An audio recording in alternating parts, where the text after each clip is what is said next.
66 million years ago, the universe delivered a blind, indifferent stroke of absolute devastation to a world entirely unprepared for it. On an ordinary spring morning, in what would one day be named the Cretaceous period, a sphere of carbonaceous chondrite and heavy metals the size of a mountain fell from the sky. It had traveled for millions of years through the freezing, silent vacuum of deep space, its path shaped by a nearly infinite chain of invisible gravitational nudges, the immense pull of Jupiter, the passing whispers of ancient comets, the slow, imperceptible wobble of its own primordial spin. None of that deep cosmic history mattered to the creatures grazing among the ferns or soaring through the humid canopy below. What mattered was that this 10-kilometer-wide rock was hurtling toward the shallow tropical seas of the Yucatan Peninsula at 20 kilometers per second. It struck the crust of the earth with a violence that defies all human comprehension, releasing the catastrophic energy of 100 million nuclear weapons in a single, blinding geological instant. The impact vaporized billions of tons of ancient limestone, volatile sulfur, and seawater, launching a continent-sized cloud of molten debris straight up into the stratosphere. Before we venture further into the cooling ashes of this ruined world, allow me to introduce myself and welcome you to our journey. I am Frank, the archaeologist, and I will be your guide through the deep forgotten times of our own ultimate origins. I have noticed recently that 71.9% of the people who watch these quiet journeys into the ancient past have not yet subscribed to the channel. If you find peace, wonder, and a sense of calm in these stories of deep time, please consider subscribing. It helps this channel grow immensely and allows us to continue unearthing the lost chapters of our planet's history together, bringing these vanished worlds back to life for you to explore. Now, I invite you to dim your lights if you have not already done so.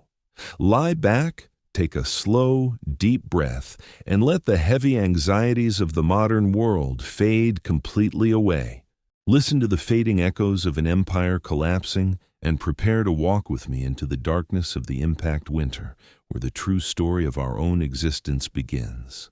Within hours of the catastrophic impact, the sky across the globe turned into a dome of glowing red heat. The vaporized rock that had been blasted into space began to fall back into the atmosphere, re-entering as trillions of microscopic meteors.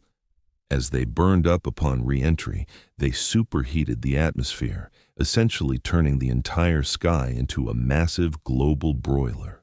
Down below, the great terrestrial ecosystems that had been stable and flourishing for 165 million years caught fire.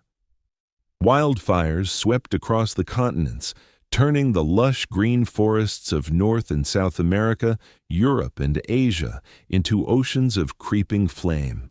Tsunamis measuring hundreds of meters in height crashed against distant coastlines, thousands of kilometers from the crater, scouring the coastal plains down to the bare bedrock and pulling millions of tons of biological debris back into the boiling seas. But the fire and the waves were only the beginning of the end. The true executioner of the dinosaur dynasty was not the immediate violence of the impact, but the long, suffocating silence that followed. Following the global firestorm came the darkness. The atmosphere had been choked with unimaginable quantities of soot, pulverized rock, and highly reflective sulfur aerosols.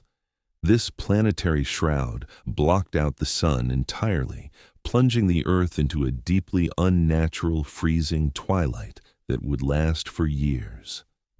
Global temperatures plummeted by nearly 30 degrees Celsius within a matter of weeks.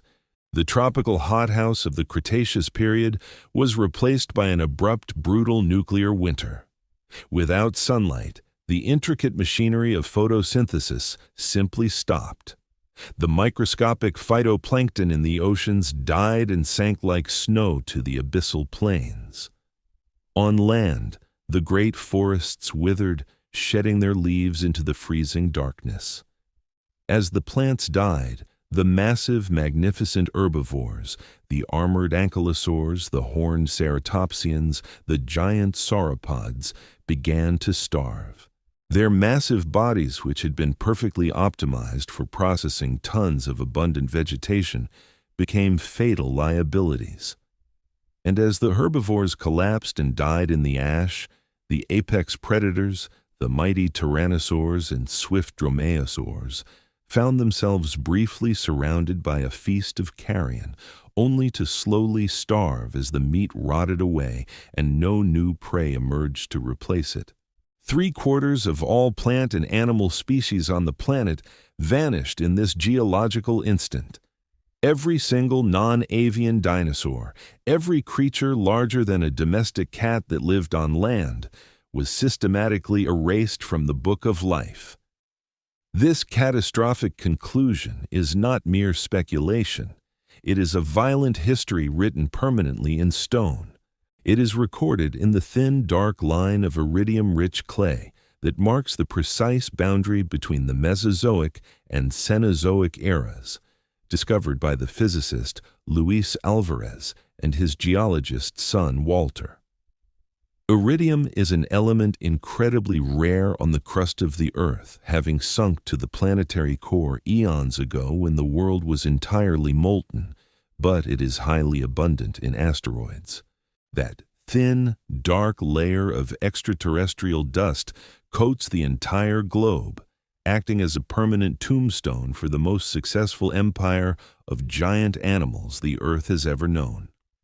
But tonight, as you rest in the comfort of your own quiet space, we are not going to focus on the giants who perished. We are going to focus on the tiny, trembling creatures who survived, for it is in their story that we find our own. While the towering masters of the Cretaceous world starved and froze on the burning surface, salvation was found beneath the ground and in the rotting logs of the devastated forests. The mammals had coexisted with the dinosaurs for over 150 million years. Throughout that unimaginably vast stretch of time, they had been suppressed, forced by the overwhelming competitive pressure of the reptilian giants to remain small, secretive, and nocturnal. They were the ecological underdogs, occupying the dark, hidden margins of a sunlit world dominated by scales and feathers. But when the sky fell and the sun was blotted out, the very traits that had defined their long oppression suddenly became the biological keys to their survival. Because they were small, they did not need tons of fresh vegetation or large prey to sustain themselves. They could survive on a meager diet of insects, worms, and the fungi breaking down the dead forests. Because they were nocturnal, they were already fully adapted to operating in the dark, their senses of smell and hearing highly refined to navigate a world without light. Most importantly, because they had evolved to hide from dinosaur predators, many of them lived in burrows underground. When the atmosphere briefly turned into a furnace, a few inches of insulating soil protected them from the lethal thermal pulse. When the global temperature plummeted into a multi-year deep freeze, those same burrows insulated them from the deadly cold. Their warm-blooded metabolisms, fueled by the rich, fat-dense bodies of the insects they consumed, kept them alive while the giants above them succumbed to the freezing dark. Among these survivors was a creature known to paleontologists as Purgatorius, a small, rat-like animal no larger than your hand. It was an unassuming creature, scurrying through the ashes of the ruined world, twitching its sensitive whiskers in the dark. Yet, encoded within the DNA of this tiny, trembling survivor was the astonishing potential to one day evolve into monkeys, apes, and eventually the very species that would dig up the bones of the dinosaurs and piece together the story of their demise. You and I, and every human being who has ever looked up at the stars and wondered about our place in the universe, trace our direct lineage back to these small, burrowing creatures who outlived the apocalypse. This realization brings us to a profound philosophical contemplation on the nature of existence and the incredible fragility of our own history. The evolution of human consciousness, the very mind you are using to process these words as you drift toward sleep, was not an inevitable endpoint of biology. It was an absolute contingency, a historical accident of cosmic proportions. For 165 million years, the dinosaurs showed absolutely no signs of relinquishing their throne. If that 10-kilometer rock had arrived at the intersection of Earth's orbit just 15 minutes earlier or 15 minutes later, it would have splashed harmlessly into the deep Pacific Ocean. The dust would not have choked the sky. The dinosaurs would have survived, continuing their reign, and the mammals would have remained trapped in the dark undergrowth for millions of years more. We exist only because the world was completely broken. Our cities, our art, our science, and our quiet moments of reflection are all the direct consequence of a mountain falling from the sky and clearing the ecological stage. As the decades passed, the thick shroud of dust and sulfur slowly began to settle out of the atmosphere. The sun, which had been hidden for so long, finally began to warm the scarred surface of the earth once more. The first green shoots to emerge from the endless gray ash were ferns, pioneer plants capable of colonizing devastated landscapes, creating what geologists call the fern spike. The world that the light revealed was unimaginably quiet. The deafening roars, the heavy footfalls of titans, the trumpeting calls of the massive herds. All of it was gone, replaced by the soft rustling of wind through the newly sprouting fronds and the quiet scratching of tiny claws in the soil.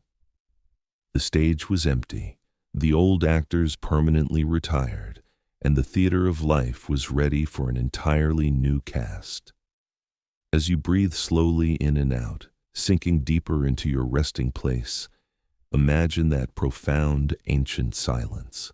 It is the silence of a reset button pressed on a planetary scale. The chaos of the destruction has passed, the long winter is ending, and the world is taking a deep, slow breath before beginning again. Rest now, in the quiet of this new beginning, as we prepare to witness how the heirs of the ashes will slowly step out of the shadows and claim the light of the Cenozoic era. The first 1 million years following the apocalyptic impact of the asteroid marked a period of profound and eerie planetary convalescence. The thick, suffocating veil of pulverized rock, soot, and sulfur aerosols that had choked the stratosphere for years slowly began to precipitate out of the atmosphere, falling back to the scarred surface of the Earth like a dark, toxic snow.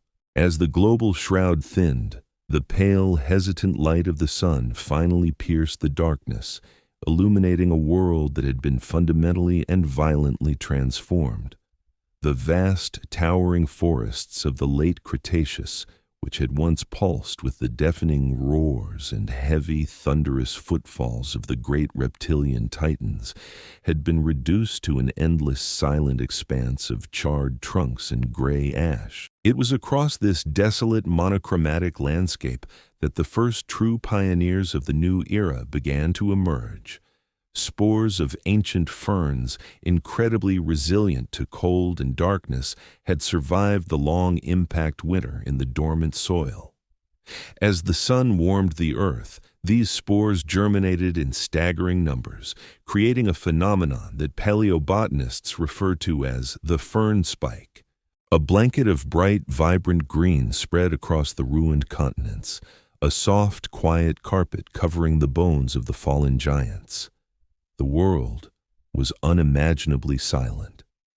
The absence of the dinosaurs left a ringing, empty void in the acoustic landscape of the planet. a profound quietness that spoke of absolute devastation. Before we follow the tentative footsteps of the small, trembling creatures who ventured out into this vast, empty world, I want to briefly introduce myself again. I am Frank, the archaeologist, your dedicated guide through the deep forgotten eons of our planetary history. I have noticed that a staggering 71.9% of the people who watch these quiet, contemplative journeys into the ancient past have not yet subscribed to the channel. If you find yourself captivated by the vast scales of geological time, and if these stories bring you a sense of peace and intellectual wonder as you prepare for sleep, please consider subscribing. It helps this channel immensely and allows us to continue unearthing the hidden narratives of the creatures that became us. Now, let the numbers and the modern world fade away once more. Sink deeper into your resting place, relax your shoulders, and let us return to the quiet, green dawn of the Paleocene epoch, where the future of our entire lineage hangs in a delicate, improbable balance. When the asteroid hit, the dinosaurs died, and suddenly the world was empty. This sudden emptiness is a concept that is incredibly difficult for the human mind to fully grasp. For 150 million years, the ecological structure of the Earth had been rigid and unyielding. Every major role in the environment, from the towering tree-clearing mega-herbivores to the terrifying bone-crushing apex predators, had been completely monopolized by the dinosaurs. The mammals had lived in the shadows, relegated to the margins, small and mostly nocturnal. But now, in the immediate aftermath of the extinction, that ancient oppressive hierarchy had been instantly erased. The ecological stage was not just empty. It was a boundless open frontier of limitless evolutionary possibility. The small, shrew-like mammals that crept out of their subterranean burrows and hollow logs blinked in the unfamiliar sunlight. For the first time in their entire evolutionary history, they could walk across the surface of the Earth during the day without the constant, terrifying shadow of a predatory theropod sweeping over them. The night no longer belonged solely to them. The day was now theirs to conquer as well. The great vacuum left by the dinosaurs exerted a powerful, invisible evolutionary pull on these survivors. In biology, when an environment is suddenly cleared of its dominant species, the remaining organisms experience an explosive phase of adaptation known as an adaptive radiation. The mammals exploded into that emptiness, diversifying into every available niche. Within 10 million years of the extinction, they had conquered the planet. But this conquest was not a slow, orderly progression. It was a wild, rapid, and highly experimental explosion of biological forms. Because there were no established giants to compete with, evolution began to experiment with the mammalian body plan in ways that seem almost alien to us today. The descendants of the tiny insect-eating survivors began to grow.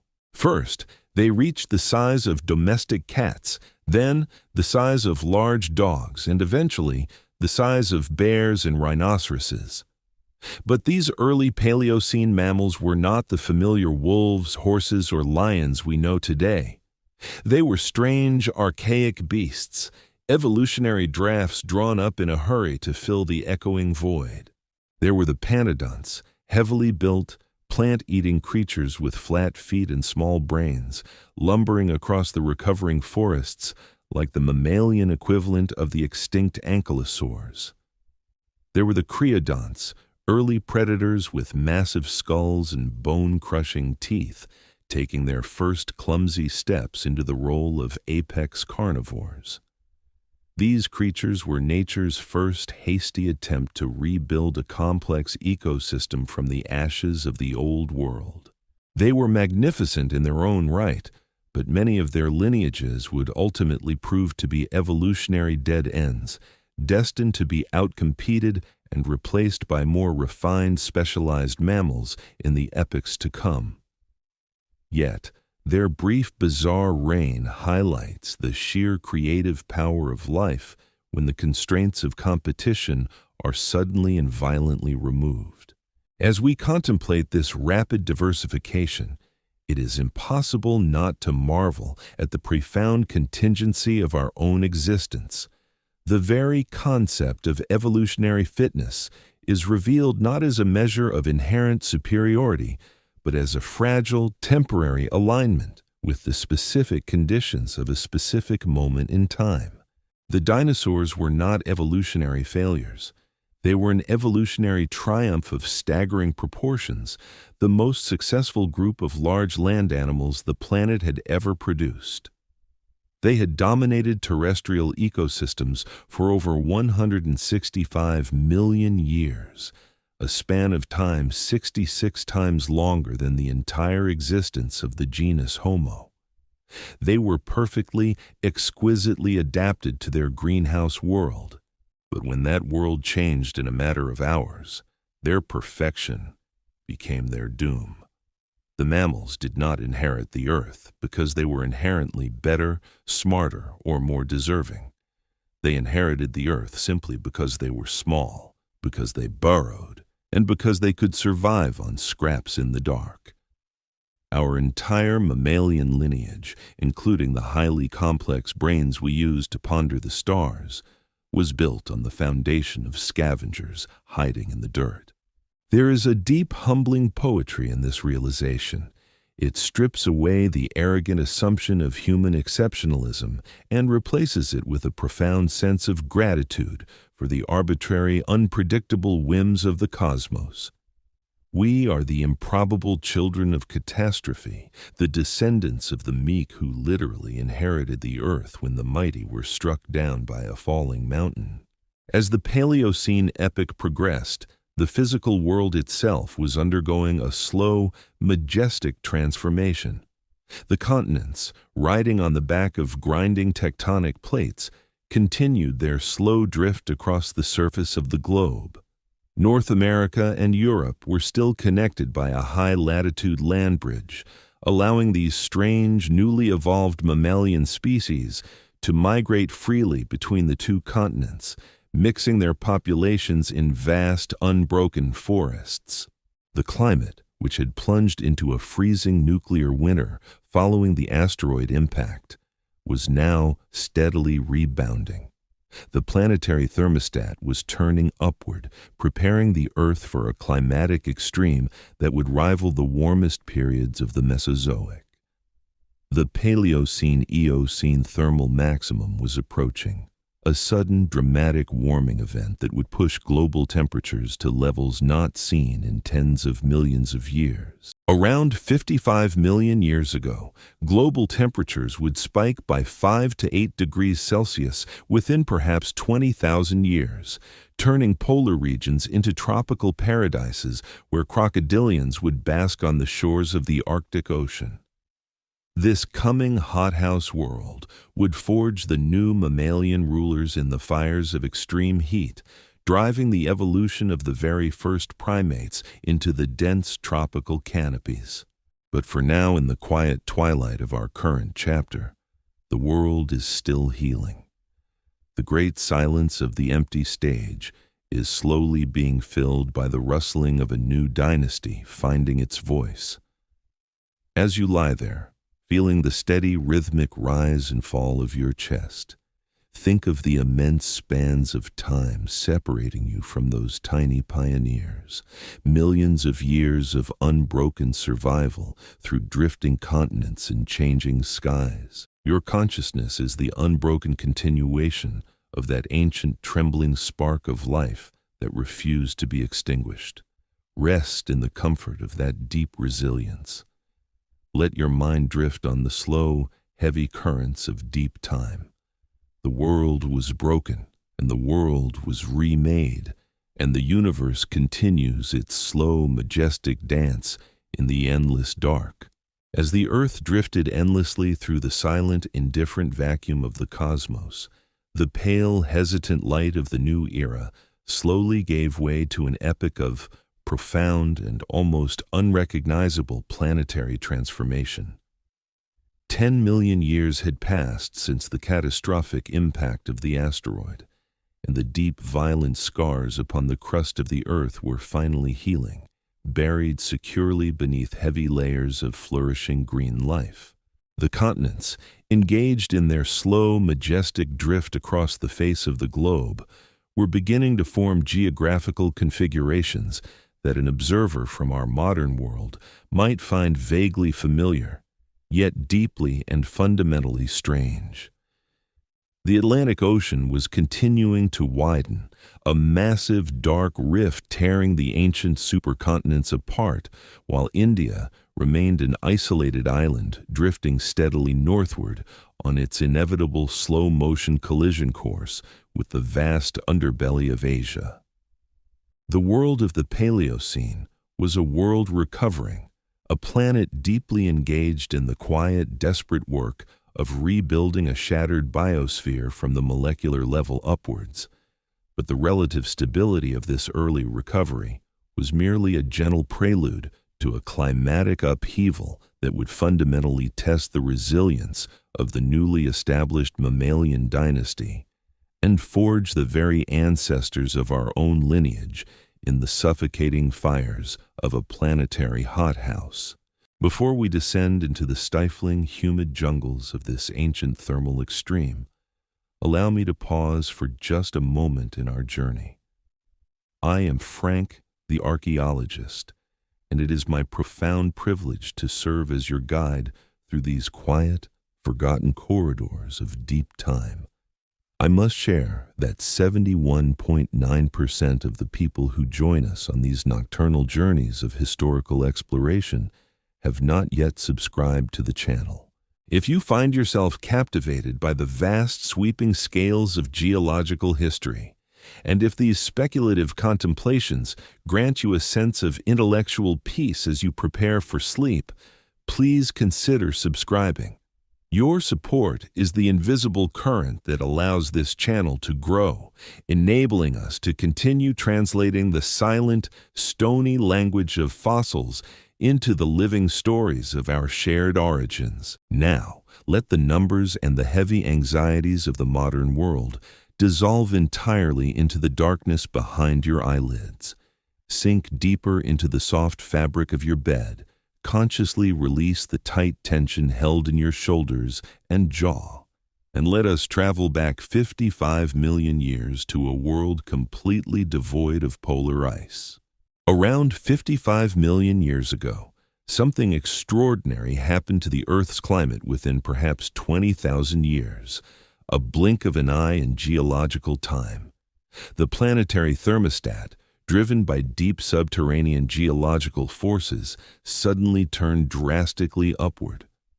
Global temperatures spiked by 5 to 8 degrees Celsius, fundamentally altering the delicate chemistry of the atmosphere and the world's oceans. The polar regions, which were already warm by our modern standards, became positively tropical in their climate and vegetation.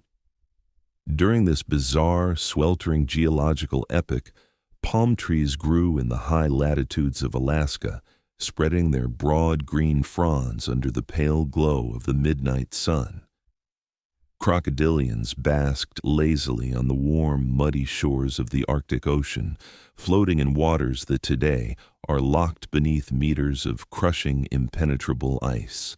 The deep oceans warmed by several degrees, fundamentally altering ancient circulation patterns and marine ecosystems around the entire world.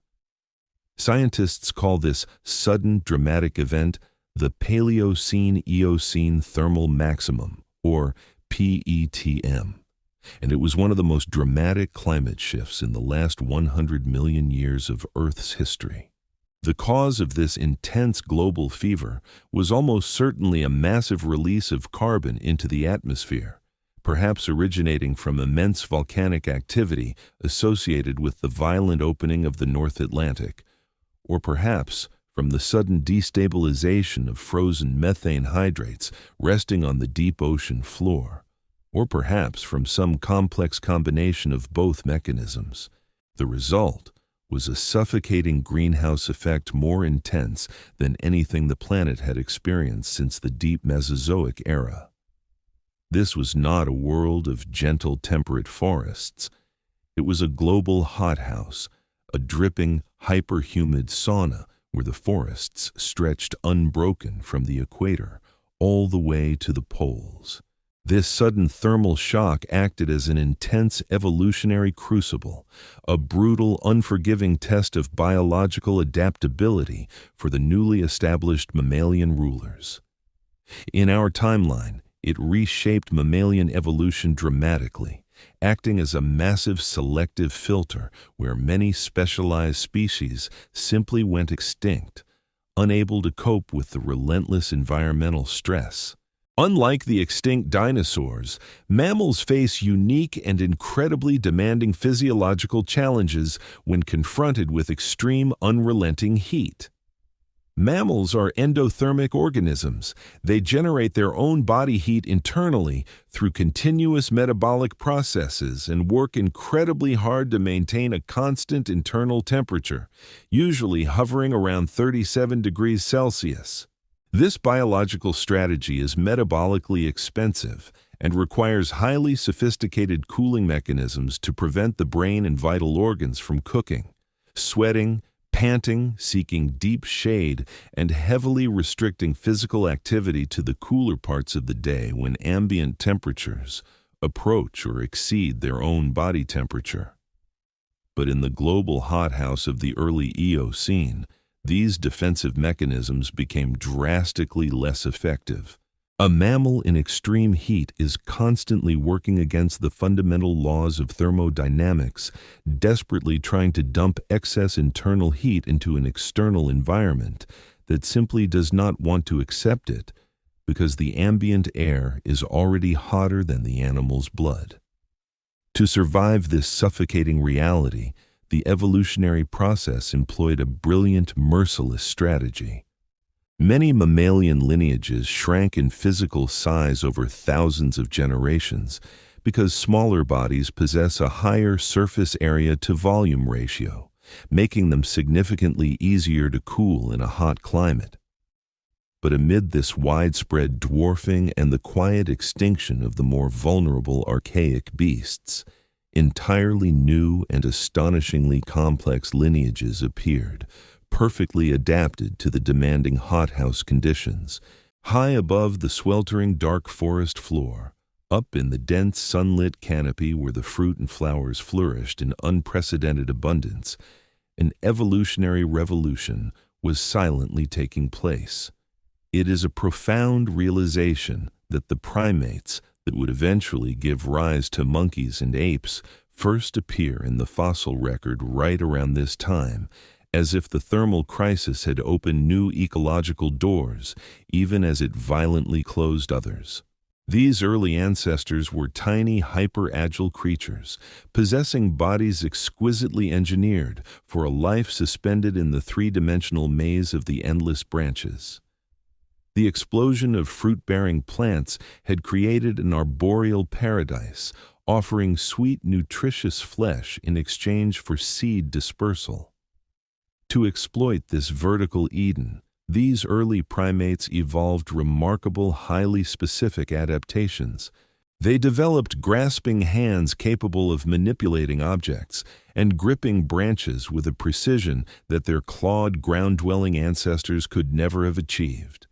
They possessed forward-facing eyes that provided excellent binocular vision, an absolute biological necessity for judging distances accurately when leaping across deadly gaps between the swaying trees.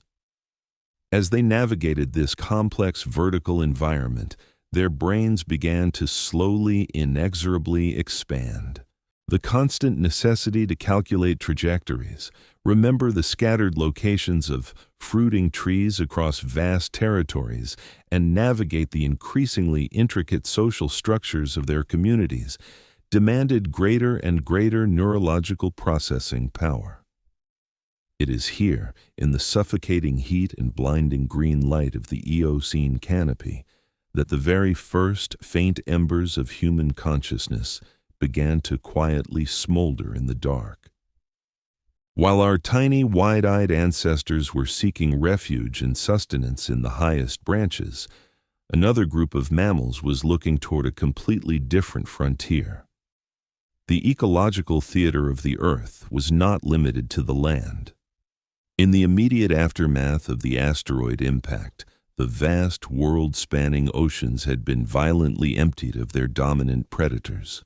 The majestic mosasaurs and the long-necked plesiosaurs had gone extinct at the Cretaceous-Paleogene boundary, tragic victims of the exact same catastrophic darkness and starvation that had killed the land dinosaurs. The rich, productive coastal waters and the deep, mysterious pelagic zones were left echoing and vacant. Nature abhors a vacuum, and the immense untapped biological resources of the Eocene seas exerted an irresistible gravitational pull on the creatures wandering the shores. Over the course of the Eocene epoch, an astonishing evolutionary transformation began to unfold. Small, hooved, land-dwelling mammals, creatures that looked more like tiny deer or dogs, began to spend increasing amounts of time wading in the shallow coastal waters, hunting for fish and aquatic invertebrates. Slowly, over millions of years and countless generations of imperceptible incremental changes, these animals became more and more tied to the water. The niches they left empty on land were inconsequential compared to the vast bounty they discovered in the sea, and eventually, these awkward paddling shore dwellers would be replaced by whales, which evolved from land-dwelling mammals over the course of the Eocene. This transition is one of evolution's great transformations, a profound testament to the boundless plasticity of the mammalian body plan when presented with an open ecological stage. Their legs shortened and flattened into perfectly contoured flippers, their tails grew broad and powerful for aquatic propulsion, and their nostrils migrated slowly up their snouts to the top of their heads to become blowholes, allowing them to breathe without lifting their faces from the water.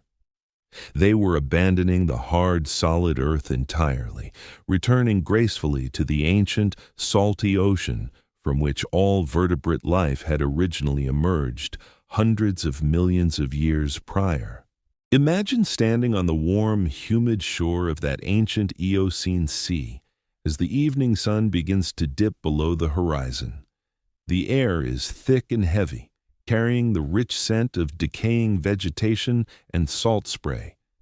You watch as a creature, caught exactly halfway between the familiar muscular shape of a land predator and the smooth, streamlined perfection of a marine leviathan, slips quietly beneath the rolling, sun-dappled waves. It is a moment of profound, quiet majesty, a visual representation of the relentless, unyielding current of deep time.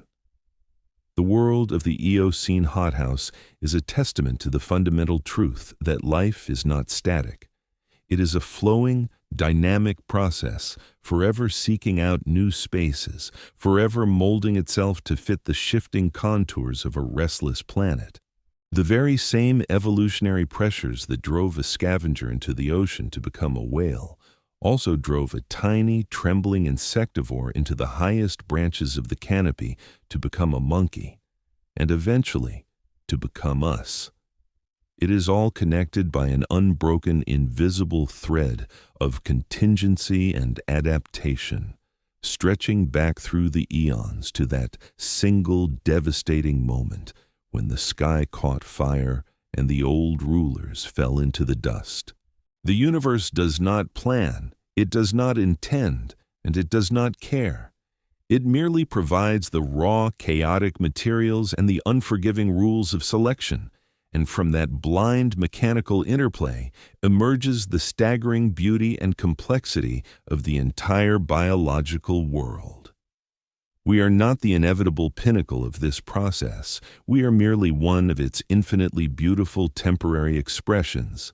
As the warmth of the hothouse world begins to settle deeply into your consciousness, allow yourself to feel the comforting weight of this immense history. Your existence is the result of a million separate, improbable victories won in the deep, forgotten past. You are the echo of the forest canopy and the shadow of the ancient shore. Rest now, secure in the knowledge that you are part of a story far grander, far older, and far more mysterious than any single human mind could ever fully comprehend. Let the gentle rhythmic sound of the ancient ocean wash over you, pulling you down into the quiet, dreamless depths of the night, where the slow, steady heartbeat of the earth continues its eternal, silent rhythm. The Eocene hothouse could not last forever. For millions of years, the planet had luxuriated in a sweltering, hyper-humid fever, a boundless equatorial paradise stretching seamlessly from the steaming Arctic to the lush shores of Antarctica. Within this sprawling cathedral of towering trees and suffocating vines, our primate ancestors thrived, perfectly adapted to a life suspended in the three-dimensional maze of the canopy. But the Earth is not a static sphere. It is a restless engine driven by the unimaginably powerful forces of subterranean heat. Deep beneath the crust, the slow, inexorable currents of the mantle were conspiring to rewrite the rules of existence. The continents, those massive rafts of ancient rock, were shifting into new configurations that would irrevocably alter the flow of the oceans and the composition of the atmosphere. The warm, stable climate was drawing to a definitive close, preparing to usher in a brutal cooling period that would test the mammalian dynasty in ways they had never been tested before. Before we witness the fracturing of this global forest, I must take a brief moment to speak directly to you. I am Frank, the archaeologist, your dedicated companion on this slow descent into the deepest mysteries of our planetary history. I have noticed recently that 71.9% of the people who find quiet solace in these nocturnal explorations have not yet subscribed to the channel. If you feel a sense of intellectual peace as we trace the invisible threads of our ancestry, please consider subscribing. Your support is the vital force that allows this channel to exist, helping us to unearth the silent stories of the creatures that became us. Now, I ask you to let go of the frantic pace of the modern day. Sink deeper into the heavy comfort of your bed, quiet your mind, and let us travel forward to a moment 34 million years ago, when the planetary thermostat was violently turned down. Around 34 million years ago, at the invisible boundary separating the Eocene and Oligocene epochs, the Earth began a slow slide toward colder conditions. The trigger for this profound transformation was the agonizingly slow movement of land masses. For tens of millions of years, the continent of Antarctica had remained connected to South America and Australia. This physical connection allowed warm equatorial ocean currents to travel down and bathe the Antarctic shores, keeping the polar continent relatively mild and entirely free of ice. But continental drift operates with absolute indifferent persistence. As the tectonic plates diverged at a rate of mere centimeters per year, a critical threshold was eventually crossed. The Drake Passage and the Tasman Gateway finally tore open, severing Antarctica completely from its northern neighbors. This separation gave birth to something unprecedented, the Antarctic Circumpolar Current. This unimaginably powerful river of seawater began to endlessly circle the southern pole, acting as an impenetrable thermal barrier that isolated Antarctica from the warming influence of the rest of the world. Denied the tropical heat, the continent plunged into a deep freeze. For the first time in hundreds of millions of years, brilliant white ice sheets began to form, spreading outward and locking up vast quantities of water in frozen glaciers. Global temperatures dropped, sea levels fell dramatically. The boundless pole-to-pole forests suddenly found themselves starving for warmth and rainfall. As the climate cooled and global humidity plummeted, the endless forests began to break apart. Trees require minimum temperatures and consistent rainfall to maintain their dense canopies. As these ideal conditions retreated rapidly toward the equator, the forests were forced to retreat alongside them. In their wake, they left behind something entirely new, something the mammalian dynasty had not yet learned to conquer: open landscapes. Vast woodlands emerged, characterized by wide sunlit gaps between the shrinking clusters of trees. Expansive meadows and arid clearings appeared, where the harsh sunlight reached the bare ground for the first time in eons. The age of forests, which had nurtured the early climbing ancestors of our primate lineage, was drawing to an unforgiving close. For mammals that had spent millions of years perfecting the art of hiding in the dense underbrush or swinging safely through the high branches, this was a terrifying environmental shift. The fundamental rules of survival were being rewritten right beneath their feet. In a dense forest, an animal survives by remaining hidden. Size matters significantly less than stealth, and raw speed matters far less than agility. But in an open, drying landscape, there is absolutely nowhere to hide. You survive by being fast enough to outrun danger, large enough to intimidate it, or vigilant enough to spot predators from kilometers away. The evolutionary pressures shifted dramatically from concealment to endurance. In response to this colder, more open world, mammalian biology produced its most magnificent extreme. Evolution, guided by the implacable logic of thermodynamics, followed Bergmann's rule, a principle stating that animals in colder climates tend to evolve significantly larger body sizes to conserve internal heat. Driven by the cooling atmosphere and the necessity to travel vast distances between dwindling food sources, a lineage of ancient rhinoceroses began to grow. Over millions of years, they swelled into creatures of mind-bending proportion, culminating in the magnificent Paraceratherium. Imagine a mammal standing nearly 5 meters tall at the shoulder, its head raised an astonishing 7 meters into the air, weighing 15 to 20 tons.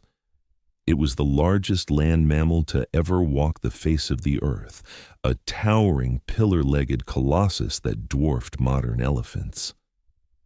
With its long, muscular neck and prehensile upper lip, it could strip the leaves from the highest branches of surviving acacia trees, exploiting a food source that no other animal could reach. The Paraceratherium was a living testament to the adaptability of the mammalian form. It did not need the dense forest to hide it. Its overwhelming size was its absolute defense. As you picture this magnificent giant striding slowly across the arid plains of ancient Asia, consider how perfectly it represents the relentless ingenuity of life, a monument of flesh and bone raised in defiance of the shifting climate. But while the giants roamed the plains, our own tiny, fragile ancestors faced a brutal existential crisis. The early primates, those big-eyed, grasping-handed lepers of the Eocene hothouse, found their world quite literally shrinking beneath them. As the forests fragmented into isolated islands of green surrounded by hostile terrain, many primate lineages simply went extinct, unable to cross the dangerous gaps or adapt to a diet of tough vegetation. The survivors were those who learned to cling desperately to the retreating equatorial jungles, or those who began, very tentatively, to climb down from the safety of the dying trees and explore the terrifying sun-baked ground below. It is here that we must confront a profoundly humbling philosophical realization. We are deeply conditioned to view the evolution of human intelligence as an inevitable ascent, a triumphant march from the dirt to the stars. But the reality is that our ancestors were refugees. They were the desperate, marginalized survivors of a dying ecosystem, forced out of their arboreal paradise by blind geological forces they could not comprehend. If Antarctica had remained connected to South America, the planet might have remained a greenhouse world forever. The forests would never have retreated, and our ancestors might have remained swinging happily in the canopy, perfectly content, perfectly adapted, and completely devoid of the environmental pressures that would force them to stand upright and eventually build civilizations. Our intelligence is not a crown we were destined to wear. It is a profound scar, a complex adaptation born entirely of displacement, loss, and the necessity to survive in a world that was becoming increasingly cold and unforgiving. The universe does not favor the conscious mind. It simply alters the temperature, shifts the continents, and lets the genetic variations fall where they may. The story of the Oligocene cooling is a story of arbitrary survival, of lineages forced to change their entire way of being, simply because an ocean current altered its course millions of kilometers away. As the heavy cooling winds of that ancient epic sweep across the theater of your mind, allow this realization to bring you not anxiety, but a deep, paradoxical peace. You do not need to be the center of the universe. You do not need to bear the weight of cosmic destiny. You are merely the incredibly lucky result of a billion blind contingencies, a beautiful temporary configuration of atoms granted the rare privilege of observing the world that shaped you. Let go of the need for an ultimate purpose and simply exist in the quiet rhythm of the present moment. Feel the slow, steady rise and fall of your breath, like the eternal rhythmic advance and retreat of the ancient glaciers. Sink into the vast, impersonal comfort of deep time. Sleep now, knowing that the earth has weathered 1,000 apocalypses, and still the morning comes.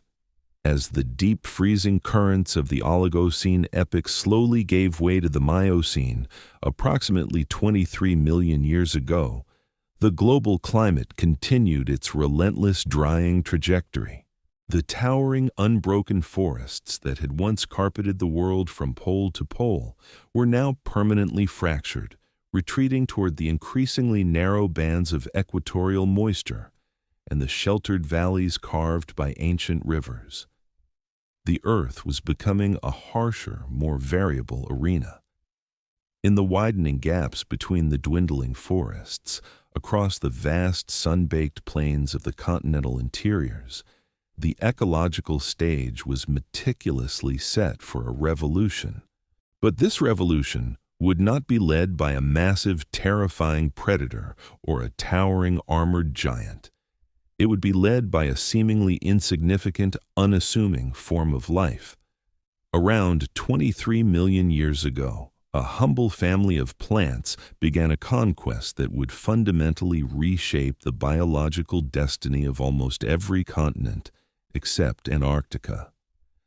Grass was about to change absolutely everything. To the casual observer, grass does not immediately seem like a revolutionary or dominant organism. It is humble, exceedingly low to the ground, and easily overlooked in the grand tapestry of nature. It is the kind of plant you might walk upon, mow down, and entirely forget it even exists. Yet, by the time its silent creeping conquest was fully realized, grass would come to cover roughly 40% of the planet's entire land surface, creating entirely new, complex ecosystems that had never existed in the first 400 million years of life on land. Before we dissect the microscopic weaponry of this green conqueror and witness how it reshaped the very bones of our mammalian ancestors, I must briefly pause the flow of time. I am Frank, the archaeologist, your quiet companion navigating these ancient shadowed corridors of deep time. I have been looking at the numbers and noticed that 71.9% of the people who join me on these deeply meditative descents into our evolutionary past have not yet subscribed to the channel. If you find yourself mesmerized by the vast, unfathomable scales of geological time, and if these contemplative journeys grant you a profound sense of peace as you prepare to drift into sleep, please consider subscribing. It helps this channel immensely, allowing us to continue translating the silent language of fossils into stories that soothe the modern mind. Now, I invite you to let the numerical anxieties of the present day dissolve entirely into the dark. Sink heavier into your mattress, consciously release the tension in your jaw and your shoulders, and let us travel back to the sun-drenched plains of the early Miocene, where a microscopic war of attrition is about to forge the modern world. To truly understand why the proliferation of grass was so catastrophic for the established order, you must first understand what makes it so biologically different from almost every other plant that preceded it. Most plants, including the towering trees and broad-leafed shrubs that sustained ancient browsing mammals, grow from their vulnerable tips. If a hungry herbivore damages the top of a tree, or if a creeping wildfire burns it, the growing point is permanently removed.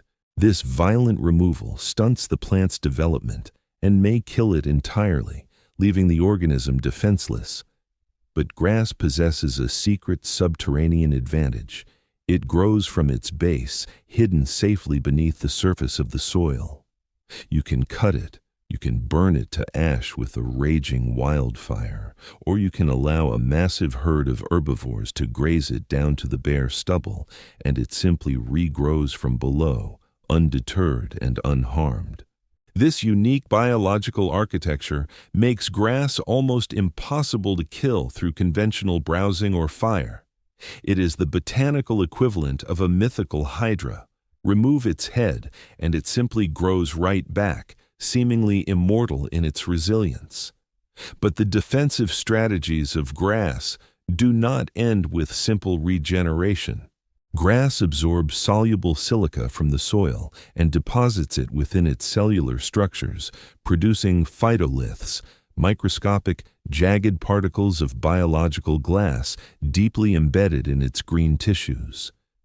These microscopic glass shards make grass incredibly tough, highly abrasive, and excruciatingly difficult to digest.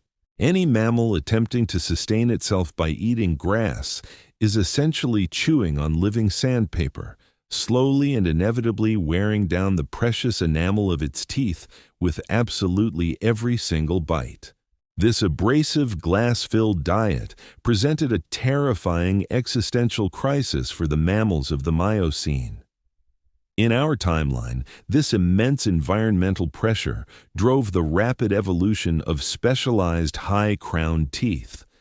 The continuously growing, highly durable teeth that currently characterize modern horses, cattle, and other grazing mammals evolved as a direct biological response to the silica phytoliths. Animals that could not rapidly evolve physiological solutions to the formidable grass problem simply could not exploit the newly expanding grassland ecosystems. They found themselves entirely locked out of one of the planet's most massive ecological opportunities, forced into slow extinction or relegated to the shrinking margins of the deep forests. The spread of these harsh grasslands was primarily driven by the exact same global cooling and drying trends that had violently begun during the Oligocene epoch, as vital rainfall decreased drastically across the vast, arid continental interiors. As the ancient forests retreated to the wetter, more forgiving areas near coasts and river basins, the vast open spaces between them filled completely with grass. This did not occur because grass inherently preferred those brutal conditions, but rather because grass could fiercely tolerate them when the fragile trees simply could not. Grasslands are the vegetative equivalent of incredibly tough survivors, fiercely colonizing the absolute most marginal lands that nothing else can hold. In our mammalian timeline, the relentless expansion of the Miocene grasslands triggered one of the absolute greatest adaptive radiations in the history of mammalian evolution. The descendants of small forest dwellers were forced into the blinding light of the open plains where there was nowhere left to hide. To survive, they underwent profound biomechanical transformations. Ancient horses evolved from small browsers into the large, incredibly fast-running, single-hooved grazers we recognize today, trading stealth for pure speed. Ruminants, including the ancestors of cattle, deer, and antelope, diversified explosively. They evolved complex, multi-chambered stomachs, functioning as massive biological fermentation vats, extracting vital nutrition from the tough silica-laden plant material that other mammals simply could not digest.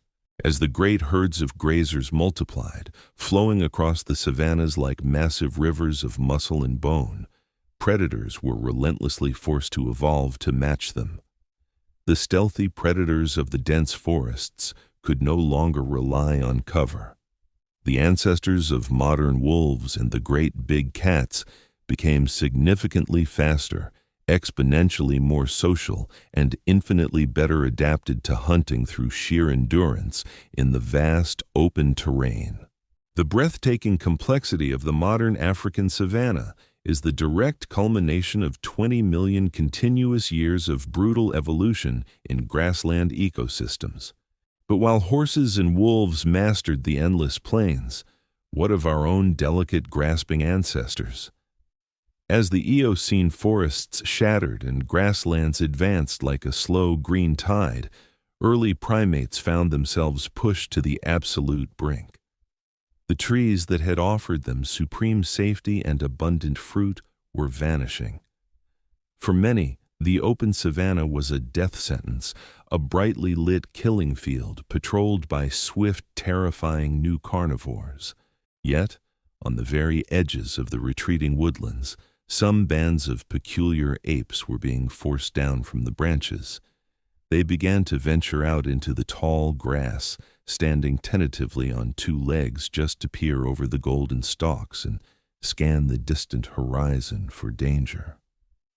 That simple, desperate act of standing upright in a drying world was the initial step on a journey that would lead to human consciousness. If the world had not cooled, if the forests had not died, and if the humble, abrasive grass had not conquered the earth, we would simply not exist. We are the highly improbable product of shifting tectonic plates, falling global temperatures, and the slow spread of a plant that grows from its base. As you lie in the quiet darkness of your room, let the immense weight of this deep history wash over you like a slow wave. The frantic struggles of the Miocene plains are long over. The predators and the prey have turned to silent stone, resting peacefully beneath our feet. The violent transformations of the past have smoothed into the quiet rhythm of the present moment.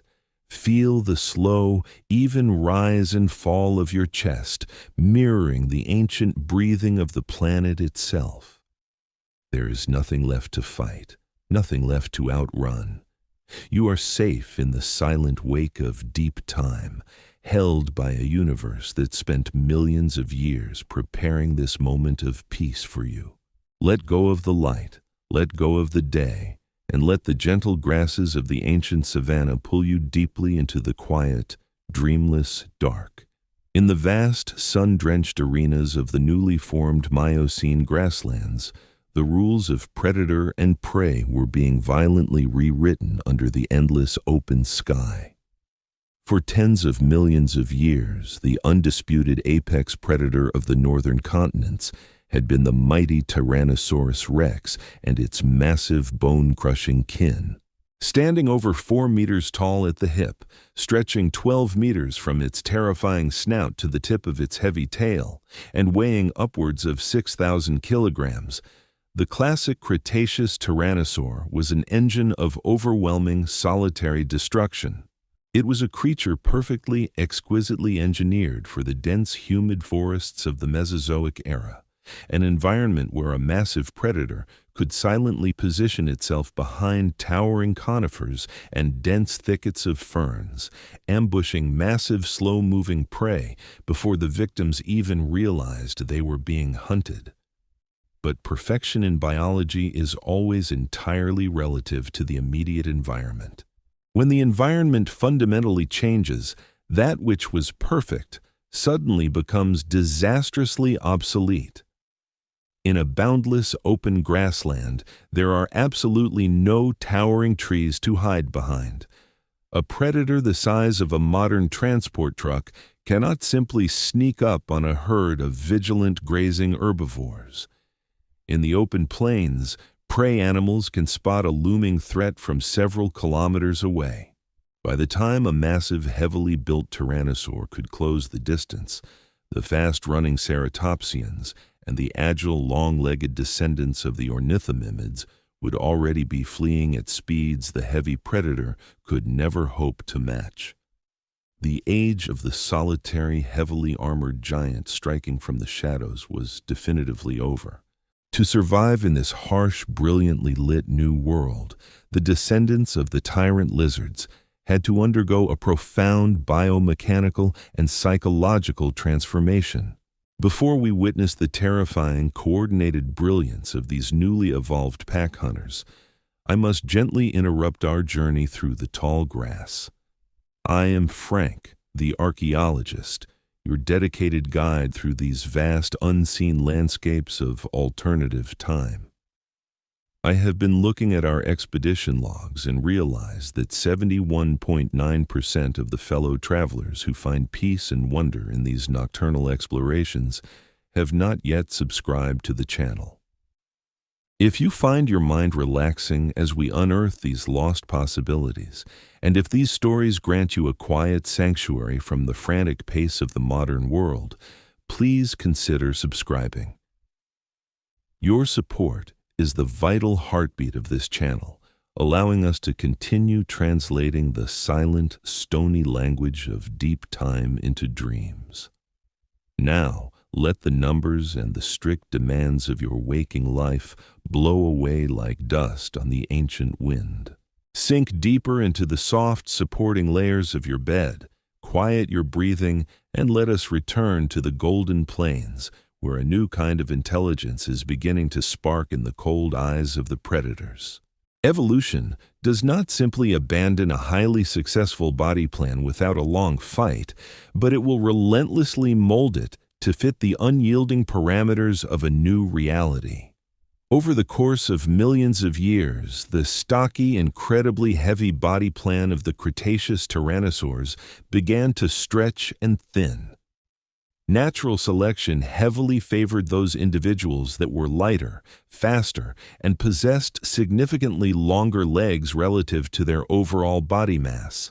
The heavy, bone-crushing skulls became slightly more narrow and aerodynamic, reducing the immense weight carried at the front of the body to allow for better balance during sustained high-speed pursuits. But even a significantly slimmed-down tyrannosaur, perhaps measuring 7 meters in length and weighing a much leaner 3,000 kilograms, faced a fundamental, insurmountable ecological problem. The most abundant prey animals on the Miocene plains lived in massive, highly coordinated herds, and attempting to hunt large, dangerous herd animals entirely alone is an incredibly inefficient and frequently fatal endeavor. A lone wolf cannot bring down a healthy bison, and a lone lion cannot tackle a full-grown African buffalo. The prey is simply too large, too defensive, and surrounded by dozens of massive companions equipped with lethal horns and crushing weight. The evolutionary solution to this problem, a solution discovered completely independently by wolves, lions, and African wild dogs in our own mammalian timeline, is cooperative hunting. The selective pressure on the plains was absolute, Individuals that could successfully communicate and coordinate their movements with others ate and survived, while individuals that stubbornly clung to the solitary territorial ways of their ancestors simply starved and faded into extinction. Over millions of generations, this intense environmental pressure began to actively reshape not just the bones and muscles of the great theropods, but the fundamental architecture of their brains. They developed highly complex social structures, relying on sophisticated vocalizations, subtle body language, and a deep instinctual understanding of pack hierarchy. Imagine a pack of 6 to 8 Miocene tyrannosaurs moving silently through the tall golden grass in the cool, misty light of the early morning. They are not the mindless, solitary monsters of cinematic fantasy. They are a highly disciplined, synchronized predatory unit. They spot a vast herd of grazing sauropods in the distance, and without a single sound, they begin to spread out across the plain. Some individuals circle incredibly wide, staying low to the ground to completely cut off all possible avenues of escape, while others approach directly to intentionally spook the herd and drive the panicked animals precisely toward the waiting ambush. It is a terrifying, beautiful ballet of coordinated violence, a level of strategic execution that the solitary giants of the Cretaceous never needed and could never have managed. But the tyrannosaurs were not the only predators adapting to the demanding logic of the open spaces. The smaller, highly agile dromaeosaurs, the feathered, sickle-clawed raptors of the Mesozoic, were already perfectly pre-adapted for a life of running down prey in the open. In this alternative timeline, they diversified into hyper-carnivorous pursuit hunters, functioning remarkably like the African wild dogs of our era.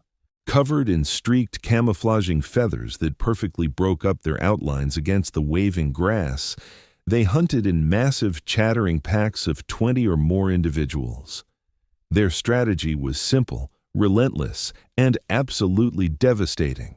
They would identify a single target within a herd and simply run it down, taking turns matching the prey's speed while others rested, maintaining a continuous, exhausting pressure until the completely drained victim simply collapsed from hyperthermia and sheer muscular failure. Yet, even more fascinating than the relentless pursuit hunters were the troodontids. In the late Cretaceous, these small, lightly built, feathered theropods already possessed the largest brain-to-body size ratio of any known dinosaur. They were the undisputed intellectuals of the Mesozoic era, watching the world with enormous forward-facing eyes that processed visual information with startling clarity. As the environment grew more complex and the demands of social living intensified, the brains of these troodontids continued to expand significantly. This continuous cognitive expansion brings us to a profound, intensely debated philosophical question regarding the ultimate trajectory of biological evolution. Could dinosaurs, given an additional 66 million years of uninterrupted development, have eventually evolved true, human-level intelligence? In the early 1980s, a prominent paleontologist named Dale Russell proposed a famous thought experiment featuring a highly speculative creature he called the dinosauroid. He hypothesized that a descendant of the highly intelligent troodontids might eventually evolve a completely upright, vertical posture, lose its tail entirely, develop a flat, human-like face, and possess manipulative hands, looking essentially like a smooth, reptilian version of a human being. It is a deeply seductive idea, heavily influenced by our own inherent biological narcissism, the quiet, arrogant assumption that human-level intelligence inevitably requires a humanoid body plan to function. But this assumption is almost certainly completely wrong. Intelligence is not a specific geographical destination that evolution is actively trying to reach. It is merely a biological tool, exactly like a sharp claw, a feathered wing, or a venomous bite, and it can evolve inside bodies of almost any conceivable shape or configuration. Consider the crows and the parrots of our own world, winged creatures that demonstrate cognitive abilities directly rivaling those of the great apes. They use tools, they solve incredibly complex multi-step puzzles, and they appear to deeply understand abstract concepts like cause and effect. Yet, they look absolutely nothing like human beings. They are birds, possessing bodies meticulously shaped by 150 million years of avian evolution. Or consider the octopus, a highly intelligent marine invertebrate with a distributed nervous system and neurons located directly in its 8 boneless arms. The vital lesson of biology is that if the descendants of the troodontids became highly intelligent, they would not slowly morph into hairless bipedal humans. They would still look exactly like dinosaurs. Picture a highly advanced troodontid descendant of the late Miocene, perhaps 10 million years ago in our alternative timeline. It is about 2 meters long from its narrow snout to the tip of its stiff balancing tail, its body covered in a sleek coat of gray and white feathers that provide perfect camouflage in the open brush. Its hands still retain 3 sharp-clawed fingers, but they have become incredibly dexterous, capable of fine, deliberate manipulation of environmental objects. And its brain, securely housed within a skull that bulges noticeably at the back, is the largest of any terrestrial animal on Earth in direct proportion to its body mass. This creature is undeniably remarkably smart. It hunts in highly coordinated groups, employing complex diversionary tactics, sweeping flanking maneuvers, and even deliberate calculated deception, with some individuals feigning injury to lure curious prey into a deadly trap. It uses simple tools, actively stripping the leaves from thin branches to probe deep burrows for hidden mammals, or meticulously selecting the perfect heavy stone to crack open the tough shells of large terrestrial mollusks. It possesses a deeply complex vocal repertoire, utilizing dozens of entirely distinct calls to communicate highly specific information about the location of predators, the quality of food sources, and the shifting nuances of social status within the pack. The young of this species do not rely purely on hardwired instinct. They must spend years observing their elders, actively learning the rich localized culture of their specific pack, absorbing the accumulated knowledge of generations. In many fundamental ways, this magnificent creature occupies an ecological and cognitive niche strikingly similar to that of early hominids or modern wolves. It is deeply adaptable, fiercely successful, and possesses a mind that crackles with bright predatory awareness. But here's the crucial, humbling distinction. It does not build sprawling cities. It does not forge metals. It does not invent mathematics. And it does not sit beneath the vast canopy of the Milky Way and ask agonizing questions about the ultimate meaning of its own existence.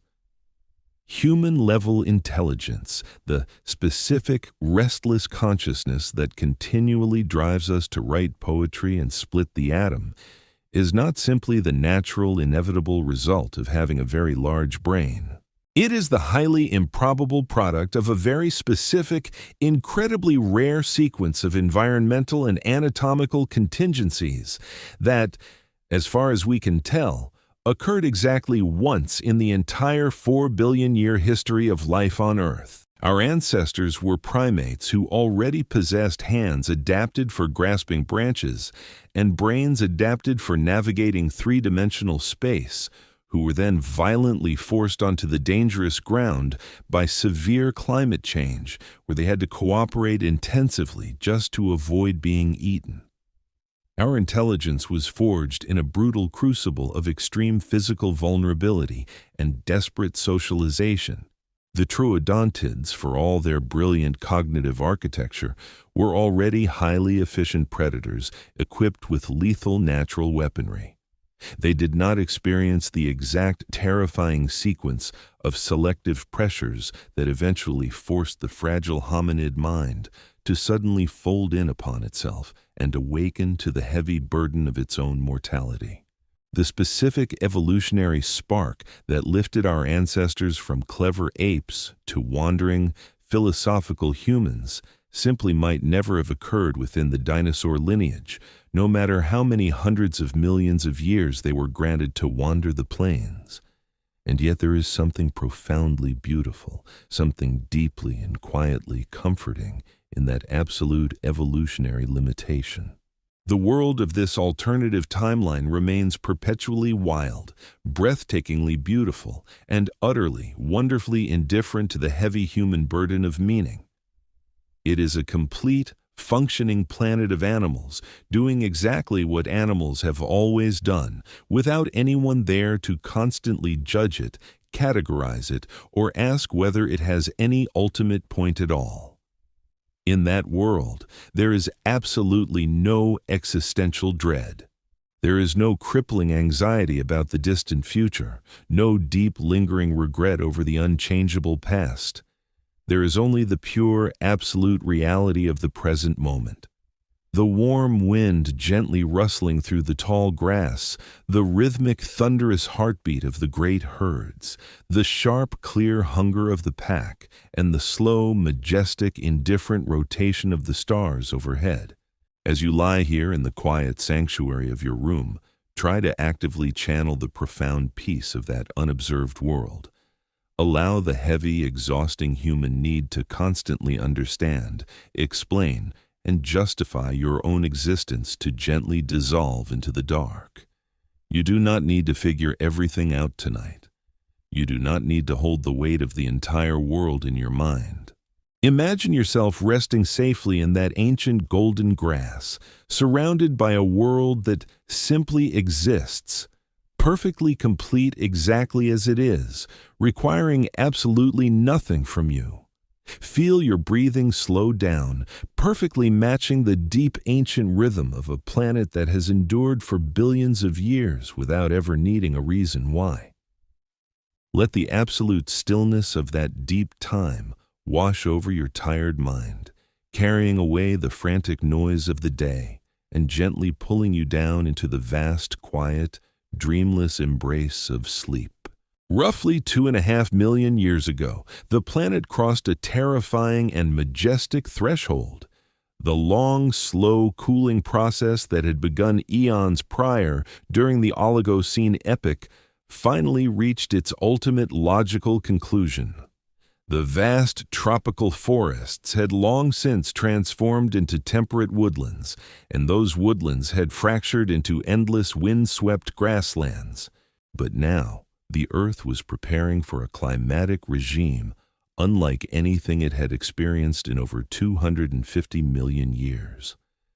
In the northern hemisphere, massive ice sheets began to form, not merely resting upon isolated high-altitude mountain peaks, but spreading relentlessly across entire continental landmasses, burying regions like Scandinavia and Canada under kilometers of crushing frozen water. The Pleistocene epoch had officially begun, and with it came the great rhythmic breathing of the planetary ice. These massive glaciers did not simply advance once and remain static. Instead, they pulsed with a planetary heartbeat, advancing during brutal glacial periods that lasted roughly 100,000 years, and then slowly retreating during brief, warmer interglacial periods that lasted 10,000 to 20,000 years. Over the course of the Pleistocene epoch, there were more than 20 of these immense geographical cycles, each one fundamentally reshaping the planet's topography, pushing fragile ecosystems violently toward the equator and then allowing them to rebound, creating and destroying vital land bridges and forcing all species to either rapidly adapt or face inevitable extinction. Before we step out onto the freezing, wind-scoured expanse of the Mammoth Steppe to witness how the ancient reptilian giants conquered the snow, I must pause our journey for just a brief moment. I am Frank, the archaeologist, your dedicated companion on these slow, quiet descents into the deepest, most spectacular mysteries of our alternative planetary history. I have been carefully reviewing the expedition logs and noticed that an astonishing 71.9% of the fellow travelers who find peace, wonder, and intellectual sanctuary in these nocturnal explorations have not yet subscribed to the channel. If you find your mind relaxing as we unearth these lost possibilities, and if these stories grant you a quiet refuge from the frantic, exhausting pace of the modern world, please consider subscribing.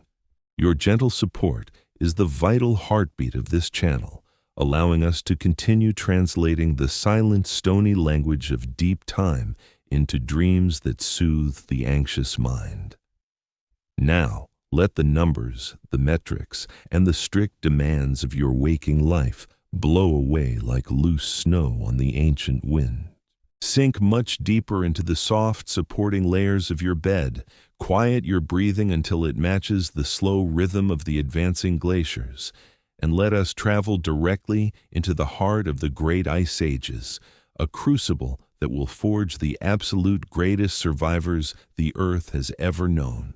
In our mammalian timeline, this brutal, freezing era produced the iconic furry megafauna of the Ice Age, the woolly mammoths with their shaggy coats, the woolly rhinoceroses built like living tanks, and the giant ground sloths the size of modern elephants. These massive animals evolved highly specific traits for glacial conditions, utilizing their massive bodies to retain precious heat, growing thick fur and dense fat layers for necessary insulation, and developing the ability to survive on incredibly sparse, tough vegetation during the long, dark winters. But in our alternative timeline, where the asteroid struck harmlessly in the deep ocean, there would have been absolutely no mammoths, no woolly rhinos, and no giant sloths wandering the frozen plains. Those massive ecological niches, the crucial roles of large, cold-adapted herbivores, would have been filled by something else entirely. They would have been filled by the unbroken lineage of the dinosaurs. At first glance, this might seem entirely counterintuitive to everything we have been taught in our history books. The question immediately arises regarding whether dinosaurs could have survived the punishing ice ages at all. For 200 million years, dinosaurs had thrived in a greenhouse world that was warm, wet, and heavily forested. We are deeply, culturally conditioned to think of dinosaurs exclusively as tropical animals, creatures of humid jungles that could not possibly survive in freezing conditions. The frequent comparison to modern cold-blooded reptiles, like snakes and lizards, continuously reinforces this inaccurate impression, as those animals do not survive well in extreme cold, which is exactly why you do not find them in Antarctica today. But this assumption is almost certainly completely wrong, directly contradicted by the physical fossil record. We now know as an absolute scientific fact that diverse communities of dinosaurs lived successfully in polar regions during the Mesozoic era. Fossil sites located in the harsh environments of Alaska and Antarctica have yielded countless dinosaur bones from high latitudes that would have experienced months of total winter darkness and temperatures that regularly dropped far below freezing. These magnificent creatures were not occasional lost wanderers. They were firmly established, breeding populations, successfully raising their young in conditions that we would consider incredibly harsh by absolutely any modern standard. The famous Prince Creek Formation, located in northern Alaska, flawlessly preserves a highly diverse dinosaur ecosystem from about 70 million years ago, featuring hadrosaurs, theropods, and tyrannosaurs, all living year-round above the Arctic Circle. How did they survive the freezing dark? The evolutionary answer was literally covering their bodies. Feathers. We've known for decades that many diverse lineages of dinosaurs were thickly feathered, possessing nature's absolute most versatile and effective form of thermal insulation. Furthermore, many dinosaur lineages were already equipped with this cold-weather clothing long before the ice began to advance. The adaptations required for Pleistocene survival would have been significant, yes, but they would not have required the dinosaurs to become something fundamentally different from what they were. They would simply have required them to become more of what they already were, pushing their existing biological traits to the absolute extreme. To survive the deepening cold, the dinosaurs leaned heavily upon a fundamental rule of biology known as Bergmann's rule. This biological principle dictates that within a given species or evolutionary lineage, individuals tend to evolve significantly larger body masses in colder climates. The driving mechanism behind this is pure thermodynamics. A larger body possesses a proportionally smaller surface area to volume ratio, which means it loses its internal heat much more slowly to a freezing environment. Being massive is a distinct thermal advantage that cannot be overstated. You can retain your body heat far more efficiently. You can store massive quantities of fat to survive the lean, starving times of winter, and you can simply endure brutal weather conditions that would instantly kill a much smaller animal. Cold made giants in our timeline, and cold would have made giants in our alternative timeline, producing towering creatures of a very different kind. Consider the ceratopsians, the magnificent horned herbivores that had already adapted so brilliantly to grassland life during the Miocene epoch. The Pleistocene ceratopsian would have been a staggering, breathtaking creature to behold. Imagine something fundamentally like a triceratops, but radically transformed by 60 million years of continuous adaptation to increasingly harsh freezing conditions.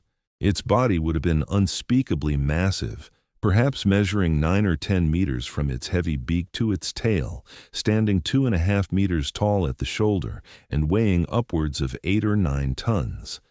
Its iconic frill, which was once used primarily for vibrant display and thermoregulation in the tropical heat, would have shrunk and thickened considerably, becoming a purely functional, highly streamlined shield against the biting wind. Covering its entire barrel-shaped body, from the tip of its hardened nose to the very end of its muscular tail, would have been a dense, incredibly thick coat of feathery integument. This was not the bright, elaborate display plumage of a tropical bird, but the thick, dense, highly insulating down of an animal purpose built for uncompromising survival in extreme lethal cold. Picture this magnificent woolly creature standing on a sweeping Siberian steppe during a brief, bright interglacial period, moving steadily in a vast, thundering herd of hundreds across a seemingly endless landscape of tough grass and low, scrubby shrubs. It looks almost superficially mammalian at first, fleeting glance, due to that shaggy, snow-dusted coat and that massive, imposing bulk. But the distinct silhouette is unmistakably dinosaurian. The heavy, four-legged stance, the sharp-beaked face, the lethal horns protruding aggressively from the brow.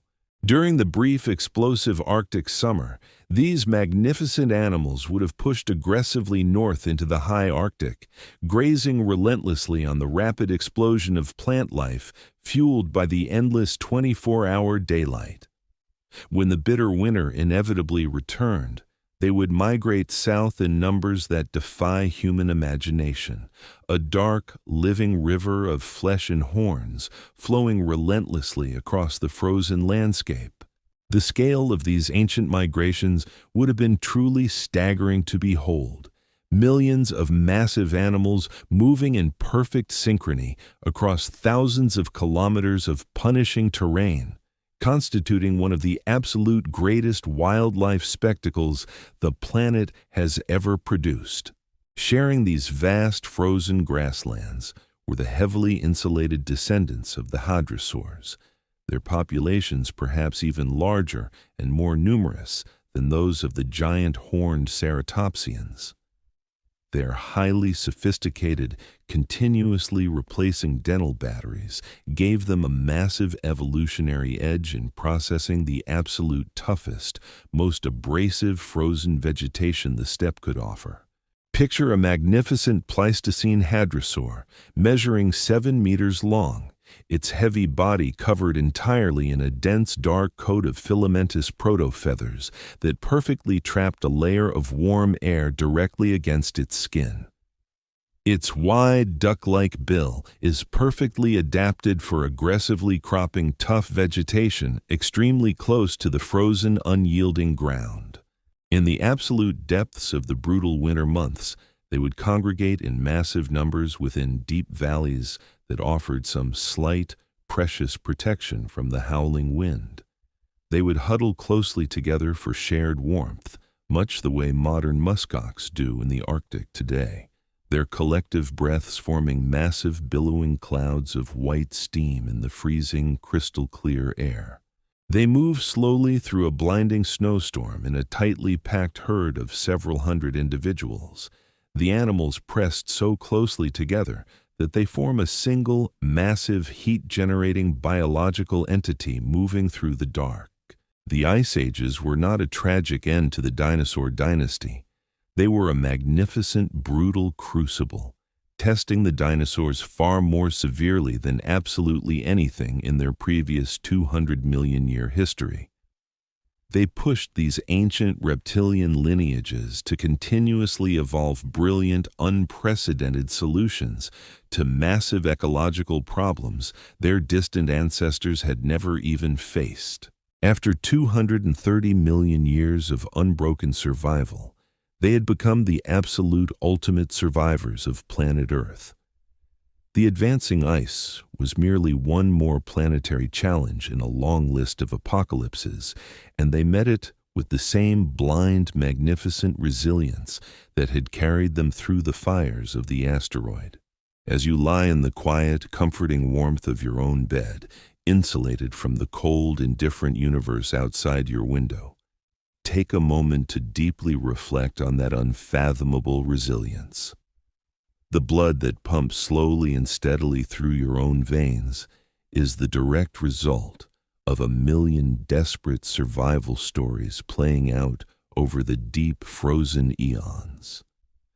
The same planetary rhythms that brought the crushing glaciers and the heavy snows also shaped the quiet, rhythmic patterns of your own mind. Feel the deep, ancient cold of the Pleistocene slowly retreating from your imagination, replaced entirely by the soft, heavy warmth of your blankets. There are no glaciers left to cross tonight. There are no freezing winds to endure. You are safe in the quiet, undisturbed sanctuary of the present moment, held gently by a planet that has survived 1,000 ice ages. Let the grand, majestic movements of deep time carry your heavy thoughts away. Drift now, like falling snow, into the silent, peaceful expanse of a deep, restorative sleep. The predators of the frozen world were every bit as impressive and magnificently adapted as the massive, woolly prey they relentlessly hunted across the blinding white steppes. The pack-hunting tyrannosaurs that we imagined evolving during the vast plains of the Miocene epoch would have reached their terrifying peak in the brutal crucible of the Pleistocene. Their complex social structures, forged in the tall grass, had been refined by millions of additional years of merciless evolution. Their hunting strategies had been honed to an absolute perfection by the unforgiving necessity of winter survival. A pack of Pleistocene tyrannosaurs taking down a full-grown woolly sauropod would have been a spectacle of coordinated violence. Imagine these creatures, perhaps only 5 meters long, significantly smaller than their massive Cretaceous ancestors, but covered entirely in a thick, insulating coat of white and pale gray feathers that rendered them nearly invisible against the snowy, wind-blasted backdrop. They worked together with a chilling precision that spoke to generations of deeply learned behavior.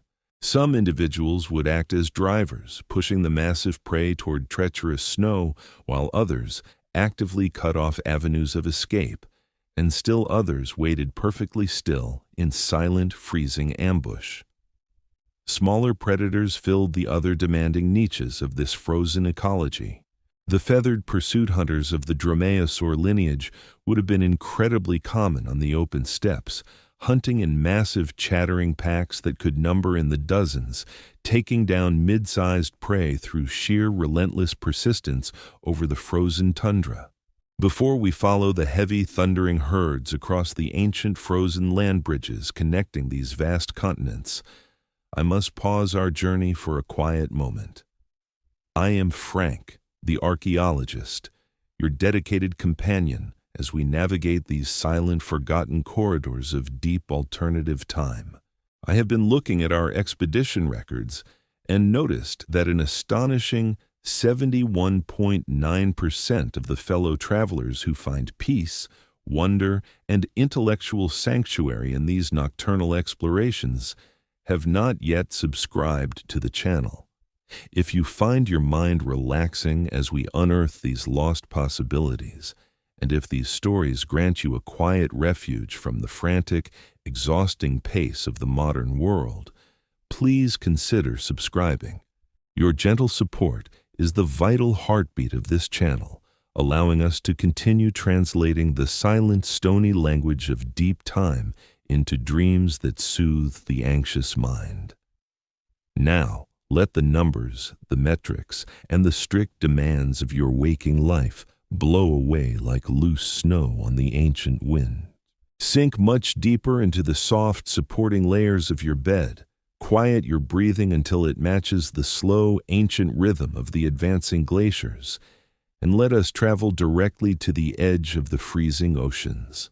But while the northern hemisphere was locked in a brutal struggle against the advancing glaciers, further south, the deep tropical refugia would have preserved something very different.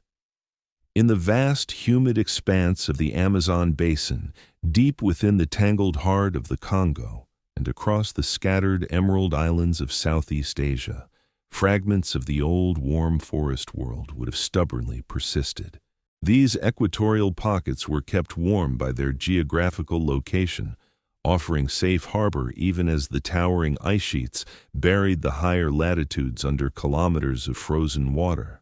In these isolated, steaming jungles, you might have found ancient dinosaurs that looked almost entirely Cretaceous in their anatomy. Massive, smooth-skinned sauropods would still be browsing peacefully in the dizzying heights of the humid canopy, while small, stealthy theropods hunted silently in the dark, fern-choked understory. These tropical refugia would have served as vital islands of extreme biodiversity, perfectly preserving ancient lineages that had gone entirely extinct everywhere else on the freezing planet. They served as massive biological reservoirs, acting as sources for rapid recolonization whenever the ice eventually retreated and the world briefly warmed again. The bitter freezing temperatures were not strictly confined to the terrestrial landmasses. The vast, deep oceans would have possessed their own magnificent Pleistocene fauna, radically altered by the global drop in oceanic temperatures. The ancient marine reptile lineages of the mosasaurs and the plesiosaurs, which had by now diversified into hundreds of highly specialized species over the millions of years since the asteroid missed, would fill absolutely every marine niche. These magnificent sea dragons would have to navigate the exact same cold, nutrient-rich waters that supported the great whales and seals in our own historical timeline. To survive the freezing depths of the Pleistocene seas, some of these marine reptile lineages might have developed incredibly thick, insulating layers of fatty blubber, actively converging on the heavily insulated body plans of modern marine mammals.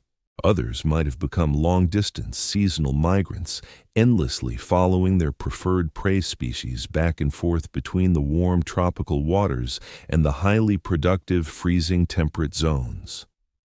The absolute largest descendants of the great marine reptiles of the Mesozoic era might have grown to rival the modern blue whale in sheer staggering size. Imagine a magnificent filter-feeding plesiosaur measuring 30 meters long and weighing 150 tons, its massive body completely supported by the dense buoyancy of the freezing water. The relentless rhythmic glacial cycles of the Pleistocene would have created a massive planetary rhythm of biological expansion and contraction. Each terrifying advance of the towering ice sheets would have pushed entire ecosystems violently toward the equator, severely fragmenting established populations and creating massive new opportunities for evolutionary divergence. Each subsequent retreat of the ice would have allowed for the rapid recolonization of newly available habitat, bringing previously separated populations violently back into contact over the course of 2 million years. This slow, planetary pulse would have driven biological evolution at an incredibly accelerated pace. The brutal ice ages did not destroy the resilient dinosaurs of our alternative timeline. They fundamentally transformed them. They developed bodies, behaviors, and social structures perfectly suited to conditions that would have been completely unimaginable in the warm, humid Cretaceous world where their lineage first began. The magnificent giants of the frozen world were the grand culmination of 230 million years of continuous, unbroken dinosaur evolution. And then, the current interglacial period began. The towering, crushing sheets of ice finally began to retreat toward the poles. Global temperatures rose steadily. The brilliant white mammoth steppe slowly gave way to dense temperate forests and vast expanses of northern tundra, and the world that emerged from the freezing darkness was fundamentally new. The world of the alternative present day would have been deeply shaped by 66 million years of complex, unbroken biological history that simply never happened in our own timeline. As you lie in the quiet, comforting warmth of your room, let the immense freezing winds of the Pleistocene slowly fade away from your imagination. The ice has retreated. The brutal struggle for survival in the blinding snow is over. The planet has warmed, and the vast ancient herds are moving peacefully into the lush green valleys of a new era. Feel the deep ancient rhythm of the shifting climate smooth out into the quiet, steady pace of the present moment. You are safe, insulated from the cold, and held gently by a universe that has spent billions of years preparing this exact moment of peace for you. Drift now, like the slow melting of ancient ice, into the silent, peaceful expanse of a deep, restorative sleep. As the massive crushing glaciers of the Pleistocene epoch finally began their long, inevitable retreat toward the poles, the global climate slowly stabilized into the warm, familiar interglacial period we currently inhabit. The blinding white mammoth steppes yielded to vast green temperate forests and sweeping golden prairies. If you were to stand upon a high, wind-swept hill in our alternative present day and look out across the landscape, the fundamental geography of the planet would be deeply and comfortingly familiar to you.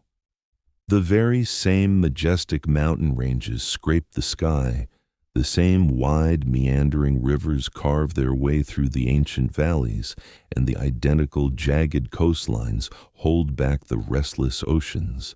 Continental drift operates on agonizingly slow timescales of millions of years, and a mere 66 million years is simply not enough time to rearrange the fundamental tectonic puzzle pieces of the continents in any truly unrecognizable way. The grand map of the Earth is exactly the same map you memorized in your childhood classrooms. Africa still presses heavily against the underbelly of Europe, closing the Mediterranean Sea. India has long since collided violently with the massive bulk of Asia, raising the towering snow-capped peaks of the Himalayas. The Americas stretch majestically from pole to pole, delicately connected by the narrow volcanic isthmus of Central America. The physical stage is identical to our own, but the actors walking upon it are completely, astonishingly different. Let us take a slow, quiet tour of this alternative Earth, continent by continent, ecosystem by ecosystem, and witness exactly what 230 million years of completely uninterrupted dinosaur evolution has magnificently produced. Before we cross the dark oceans to explore these alien continents, I must pause our journey for a brief moment. I am Frank, the archaeologist, your dedicated companion, as we navigate these silent, forgotten corridors of deep, alternative time. I've been looking at our expedition records and noticed that an astonishing 71.9% of the fellow travelers who find peace, wonder, and intellectual sanctuary in these nocturnal explorations have not yet subscribed to the channel. If you find your mind relaxing as we unearth these lost possibilities, and if these stories grant you a quiet refuge from the frantic, exhausting pace of the modern world, please consider subscribing. Your gentle support is the vital heartbeat of this channel, allowing us to continue translating the silent, stony language of deep time into dreams that soothe the anxious mind. Now, let the numbers, the metrics, and the strict demands of your waking life blow away like loose dust on the ancient wind. Sink much deeper into the soft, supporting layers of your bed. Quiet your breathing until it matches the slow, ancient rhythm of the turning earth, and let us travel directly to the golden savannas of alternative Africa. Start in Africa, on the vast sun-drenched savannas of the eastern continent, where in our own historical timeline you would find the absolute greatest concentration of large mammals on Earth. The exact same geographical forces that created the magnificent Serengeti exist perfectly in our alternative timeline. The rich volcanic soils, the highly specific seasonal rainfall patterns, and the endless rolling grasslands stretching all the way to the curved horizon. But instead of the familiar, thundering herds of wildebeest and zebra kicking up the dry dust, you would see incredibly vast, shifting oceans of horned ceratopsians. Their heavily armored horned heads bob rhythmically as they graze, their massive bodies covered in a sparse, wiry, feathery integument, perfectly adapted to dissipate the intense tropical heat. Some of these magnificent species would be truly massive, rivaling the size of modern African elephants, effectively filling the vital mega-herbivore niche, physically pushing down small trees and actively reshaping the landscape. Other species would be significantly smaller, built for blistering speed, living in tightly packed herds of tens of thousands that rely entirely on extreme vigilance and overwhelming numbers for protection. The predators patrolling these golden plains would be completely familiar in their deadly function, if not in their scaly, feathered form. Highly organized, intelligent packs of medium-sized theropods, the direct, refined descendants of the tyrannosaur and dromaeosaur lineages, would constantly, silently patrol the restless edges of the great herds, actively looking with cold, calculating eyes for the weak, the very young, or the foolishly isolated. Their complex hunting strategies would be unbelievably sophisticated, honed to a razor's edge by millions of continuous years of an unforgiving evolutionary arms race with their prey. The isolated, sun-baked continent of Australia would be stranger still in our alternative timeline. In our world, Australia's profound, ancient isolation famously produced the marsupials and the monotremes, unique mammals that evolved entirely independently of their placental relatives on all other continents. In our alternative timeline, Australia would have been completely isolated with whatever specific dinosaur fauna happened to be currently present when it finally separated violently from the icy grip of Antarctica roughly 45 million years ago. Those stranded dinosaurs would have evolved in absolute, complete isolation ever since, producing biological forms as intensely unique, highly specialized, and deeply unexpected as the hopping kangaroo or the duck-billed platypus are to us today. Without knowing exactly what specific dinosaurs were present at that precise moment of geographical separation, we cannot say with absolute certainty what Australian dinosaurs would look like, only that they would be wonderfully, beautifully different from the dinosaurs found anywhere else on the face of the earth. The massive northern continents, the vast interconnected landmasses of Eurasia and North America, would be heavily dominated by the incredibly diverse grassland fauna we've been tracing throughout this entire documentary. Vast multi-species herds of grazing ceratopsians and highly efficient hadrosaurs grazing in herds of millions, fast-running tyrannosaurs and dromaeosaurs hunting in highly coordinated, terrifying packs, and incredibly intelligent, large-brained troodontids using simple, effective tools and living in deeply complex, multi-generational social groups in the temperate forests. But as you fly over this magnificent, teeming alternative Earth, there is one profound, echoing absence. What you would absolutely not see anywhere on this entire beautiful planet is a single human being. There are no sprawling concrete cities staining the horizon. There are no paved highways cutting aggressively across the ancient migration routes of the grasslands. There are no massive steel ships polluting the oceans, and there are absolutely no contrails from aircraft scarring the pristine blue skies. There are no fences, no heavily cultivated farms, and no domesticated animals bred solely to follow human commands. At night, the dark side of the planet is completely, perfectly dark, illuminated only by the soft silver glow of the moon, the brilliant, unbroken canvas of the Milky Way, and the occasional sudden flash of a distant lightning storm.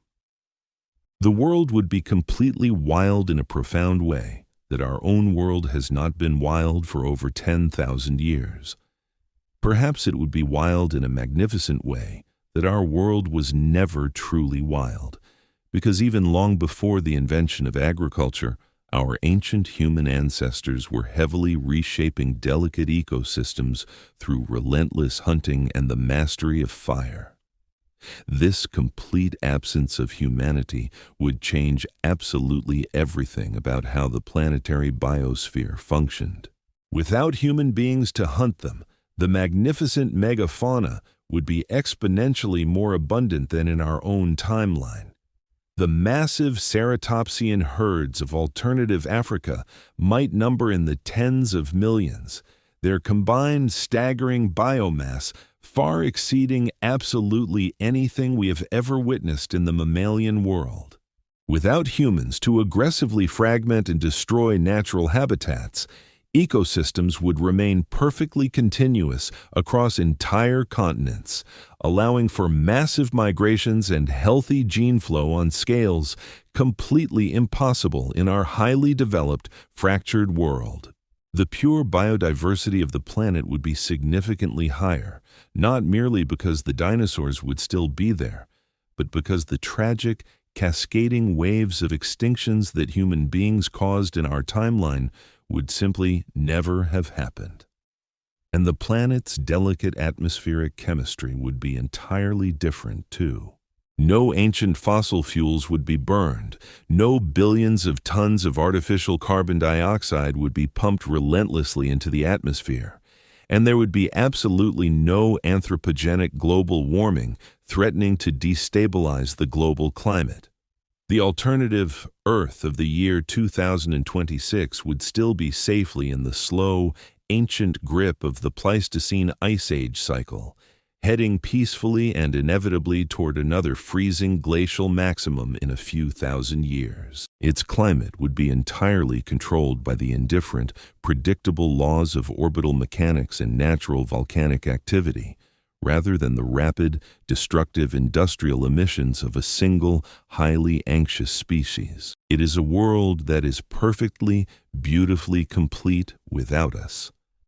As you lie in the absolute quiet of your room, try to deeply envision that perfect, undisturbed planetary darkness, a magnificent world spinning silently in the vast void of space, teeming with incredibly complex, beautiful life, yet entirely free of human anxiety, human industry, and human destruction. It is a profound, deeply comforting thought. The universe does not strictly need us to be beautiful. The earth does not require our sprawling cities to be complete. Allow the immense, heavy peace of that completely wild, unobserved world to wash entirely over your tired mind. There is absolutely nothing you need to build, nothing you need to fix, and nothing you need to desperately worry about in this quiet, ancient sanctuary.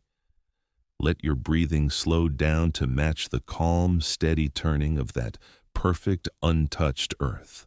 Sink deeply into the vast, dark comfort of the night, and let the wild, unbroken peace of the alternative present carry you gently down into a deep, dreamless sleep. We have spent this entire sweeping journey across the eons discussing the magnificent destiny of the dinosaurs, tracking their relentless evolution through fire, ice, and golden grass.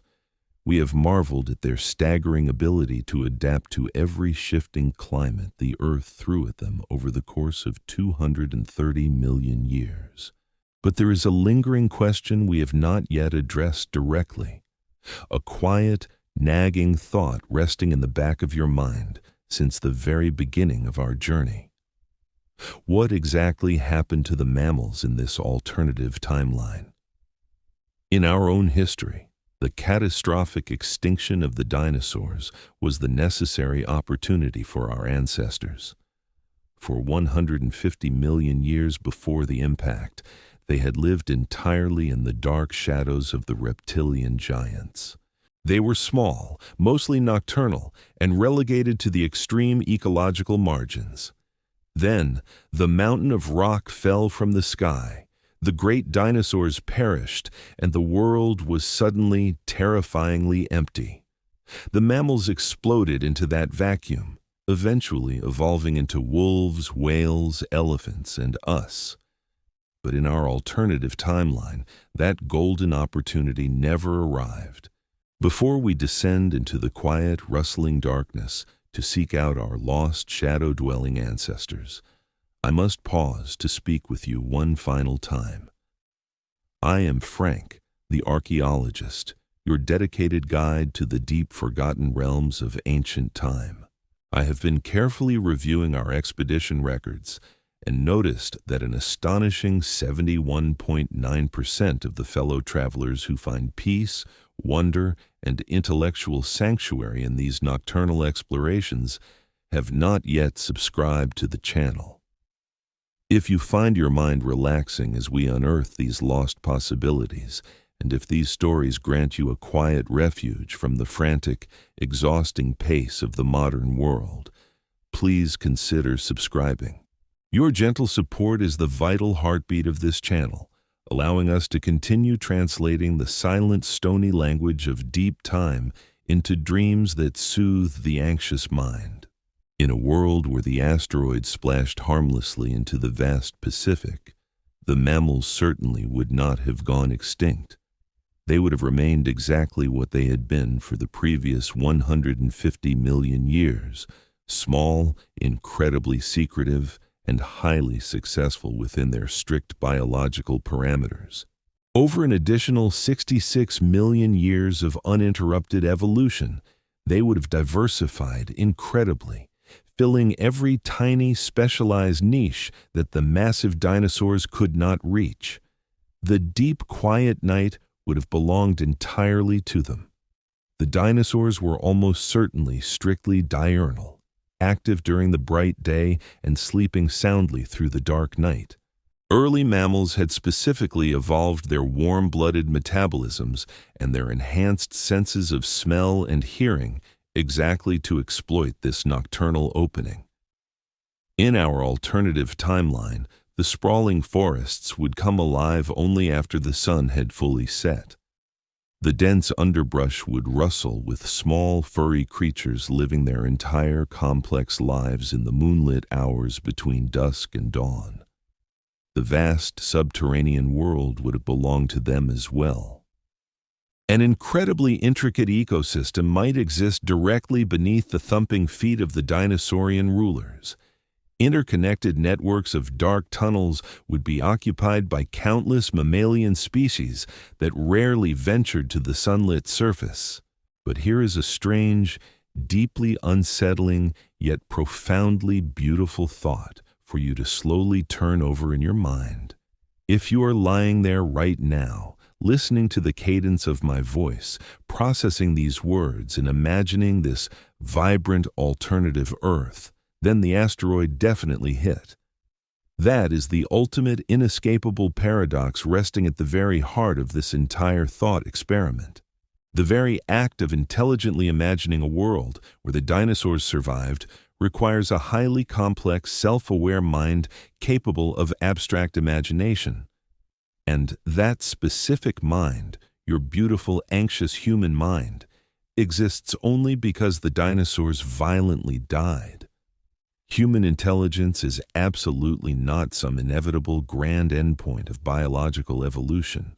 It is a profound contingency, a staggering accident, the highly improbable result of a chaotic sequence of events that began solely because a chunk of space rock happened to intersect with the exact orbital path of the Earth 66 million years ago.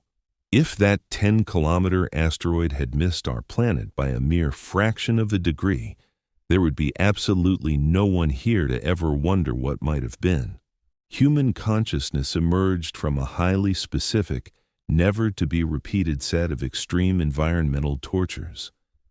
Our ancestors were arboreal primates, violently forced out onto the dangerous drying savannas where they had to desperately cooperate just to survive. Our brains expanded dramatically in an evolutionary blink of an eye, driven by an intense feedback loop between forced social complexity and the stark terror of physical vulnerability. If the dinosaurs had simply survived, the specific ecological space required for an upstart ape to develop new survival strategies would have never existed. And so, there would be no one to ask the question that you are contemplating right now. But the absolute absence of human-style intelligence does not somehow make this alternative world lesser. It does not make it worse, or emptier, or less meaningful. It merely makes it different, and different is absolutely not the same thing as inferior. We carry a deep biological bias, a natural tendency of any thinking being to simply assume that thinking is the absolute most important thing in the entire universe. We want desperately to believe that evolution has a grand point, a clear goal, and that we are the triumphant culmination of that immense journey. But evolution does not have a point. It has no goal, no morality, and no ultimate destination. It is simply a blind, magnificent process. The dinosaurs were not evolutionary failures, simply because they did not eventually invent the wheel or write philosophy. They were staggering, unprecedented biological successes because they utterly dominated a changing planet for 165 million years. If they had survived the asteroid, they would have continued to be magnificent successes, adapting, living, and dying without ever once wondering why. There is a profound, incredibly deep purity to a world that simply exists without the heavy, exhausting burden of consciousness. Think about the incredible weight of meaning that you carry with you every single day. The endless, tiring human need to understand, explain, justify, and control the world around you. In the alternative timeline, none of that anxiety exists. It is a world where life simply lives, a planet covered in a breathtaking web of biological complexity, completely indifferent to any grand narrative. It does not need a conscious observer to suddenly give it meaning. It is perfectly whole, perfectly complete, entirely on its own. The asteroid hit, the massive dinosaurs tragically died, and here you are, exactly 66 million years later, lying safely in the dark, listening to a quiet story about a magnificent world that never was. But as you feel the heavy pull of sleep drawing you down, perhaps you can allow the boundaries between these two realities to gently blur and fade. Imagine the warm, enveloping darkness of a Mesozoic night, the soft, rhythmic sounds of massive creatures moving slowly through the ancient towering forests, and the bright, cold stars wheeling silently overhead. They are the exact same stars that shine quietly in our own sky tonight. The exact same pale moon, the exact same slow, indifferent dance of the vast cosmos that truly does not care what walks or sleeps below it. In that alternative world, somewhere deep in the golden grass or hidden in the dark, rustling canopy, something beautiful is peacefully sleeping. Perhaps a descendant of the great ceratopsians is curled tightly in its warm nest, its massive chest rising and falling in a slow, steady rhythm. Its eyes are firmly closed, its heavy breathing is slowing, and its mind is dimming softly toward deep rest.